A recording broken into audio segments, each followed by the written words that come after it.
মানে অফিসিয়াল বক্তব্যটা দিতে পারেন আর কি ঘটনাস্থলে আসছেন আপনারা তো অন্ধ করে আপনারা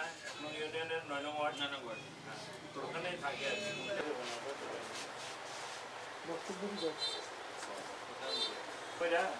ওটা কিন্তু ডিসেন্ডি ফলাইছে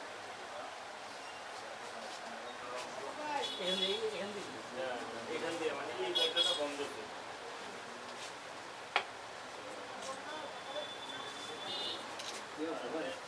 এটার ভিতরে এগুলি সবাই কিন্তু ভাঙছে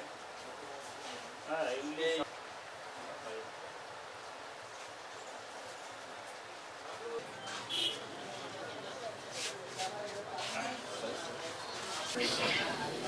মানে 20-25 পরিবার হইতে পারে আর উপরে ছিল মনে হয় 70 পরিবার টাকা ছিল 3,70,000 টাকার মতো ক্যাশ ছিল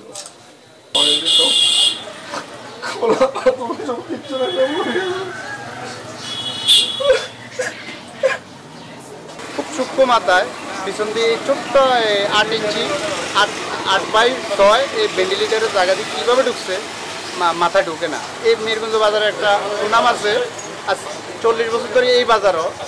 আমরা এরকম কোনো কিছু শুনি না।